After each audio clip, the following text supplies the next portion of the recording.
What do you think of Kamala? You bodied her only a couple of years ago. What do you think of her? The same thing that I thought of her back then is she and this was what I warned people against in 2019 is she is incapable and unfit to be president and commander in chief. She would be very dangerous in that position, not only because she will be easily manipulated and controlled by those unelected powers that be that we talked about, but also would immediately feel like she needs to exert and show strength, and that would come at an incredibly high cost to our men and women, my brothers and sisters in uniform, to our country, and quite frankly, to the world, especially given the situation that we're facing today, where we're on the brink of war with Russia and China, Iran, North Korea, just to name a few. Oh, and also, by the way, we are closer to the brink of nuclear war now than ever before, certainly in our lifetimes. And so, in any one of these examples, it takes one spark for any one of these situations to quite literally blow up. She has demonstrated through her time as vice president, through her time as U.S. senator, through her time as the attorney general of California, district attorney of San Francisco, in every opportunity, every position that she held, where she had the opportunity to put the interests of the people she was supposed to be serving first. She put her own political interests first, and clearly does not believe in the Constitution and fundamental freedoms. So she's not alone in this, obviously, but she is now, not officially, but will be very soon, the Democratic nominee for president.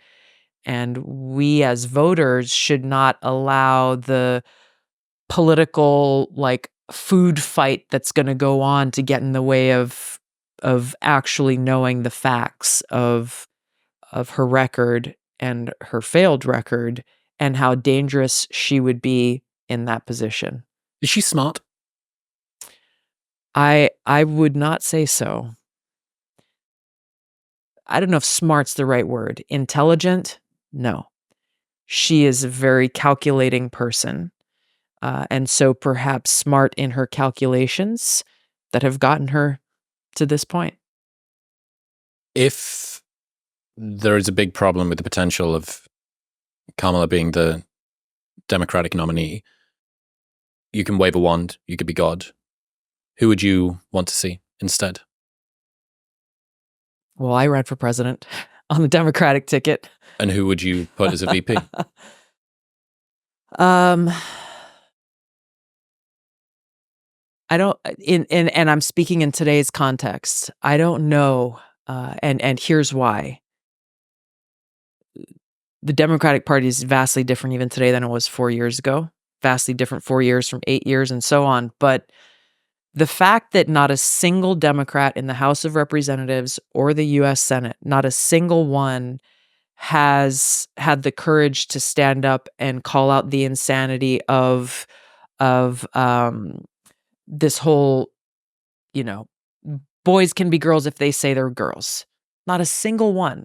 Not a single one stood up against Joe Biden's and his administration's complete destruction of Title IX, which is the law that says women and girls should have a level playing field in education and sports with boys and men. Period. It's been in place over 50 years, something Democrats celebrated for decades. Completely obliterated now to the point where you have girls' sports teams, half of them are biological boys in high school and middle school. Not a single one Democrat leader in the House or Senate in Washington, D.C. has had the courage to stand up and say, this is wrong. And you're hurting women and girls by doing this. So it's hard for me to pick someone up out of those who exist in the country. I can't think of a Democrat governor of a state that's had the courage to stand up and say this.